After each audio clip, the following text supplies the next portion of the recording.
Mbwira ibintu byo kurwara kubera ko urabizi umunsi w'ejo tuzi bizabaye ejo ni fevara yarya ejo ni 11 akuswe nari nabyibagiwe ye ko nasona ahubwo ejo tuzajya ejo bebe uretse nyari ugira ute uretse nyari akogere kumwanga ejo ni sifa sungu kusifata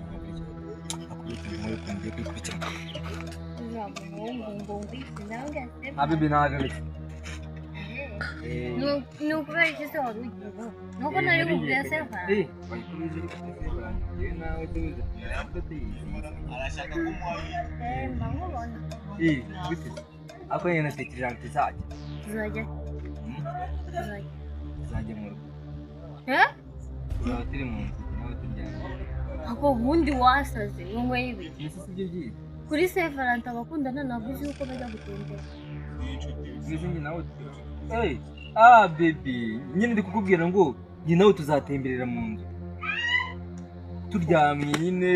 ngutembereze ahantu hose njye kukwereka imiryango imiryango mu cyumba se mu buriri naguze ko mu cyumba se habamo imiryango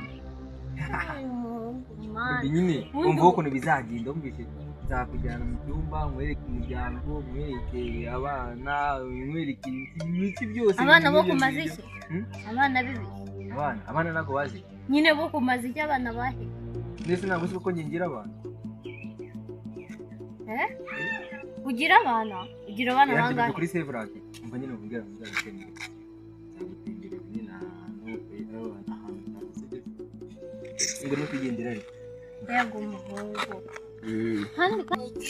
jewe ibyo bintu uri kumva sindi kubyumva kandi ubuyomba ari undi twikundanira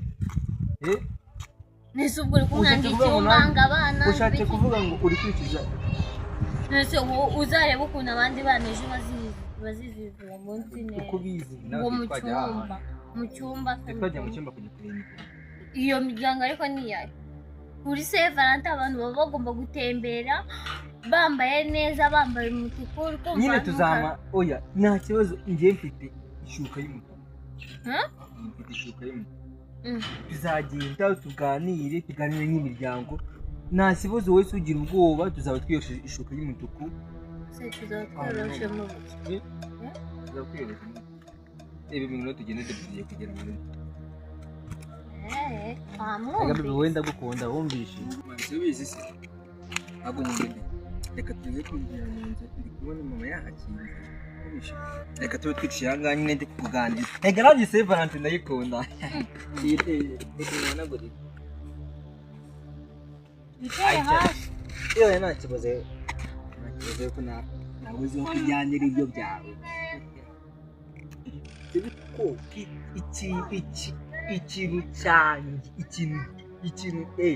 ikintu cyanjye aho nyweye ibi we ntabwo uzi ko ikintu cyanjye ari cyo cyawe reka ntabwo wiki ndi kuvuga ngo nyine yaba imyenda yaba inkweto byose njye nawe turabisangiye nawe icyawe wumvishe icyawe ni icyo cyanjye aho nyweye ibi ntabwo ibyanjye ari byo byawe ugira ibyawe nanjye nkagira ibyanjye urumva ushatse kuvuga ngo iki ikintu cyanjye kandi wanyweye inzoga uzi yuko ejo ari Saint Valentin wumva ibintu uri kumbwira ko najya kubona uri muzima umunsi wabaye iki hajye Saint Valentin ariko yibatiye kujyana uyu munsi uyu nguyu turimo uyu munsi turi Saint Valentin n'ejo izaba wacyanaho rero njyewe rero mbwije ukora ibintu bya Saint Valentin njye ntabwo njya mbijyamo rwose n'ejo kuri Saint Valentin nzaba nyiryamye nsinziriye rwose njye nzaba ndyamye nsinziriye rwose pe akuranze ubundi ukundana cyangwa ukunda Saint Valentin hanyuma se ntuzi ko uriya munsi waremewe bande si abantu bakundana uzi ko n'ababyeyi kangahe bakundana bazawizihiriza ese ko n'amafaranga nzaba mfite ibyo uzabimora ko nta mafaranga njya wamvuga uzi n'ikindi nawe nabyemera ku munsi w'ejo nazawufiringa uzi n'ikindi njye kwishakira umuntu tuzatera ubundi ubu naje njye kugira uti bayi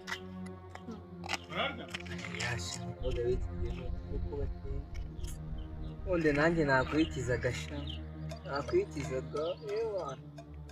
ntabwo abahungu turawe turi gukora ikiyede igiti ufata iterera muri uyu modoka uterura ibuye rinaniwe umukobwa arahari turamenye ngo siva ngategese bagifitiye umuhungu urandebera niko igiti kiba cyatwishe ikiyede cy'ukwezi cy'icyumweru bose muhemba mu Rwanda usanga guhemba kwezi n'igice umukobwa araje arara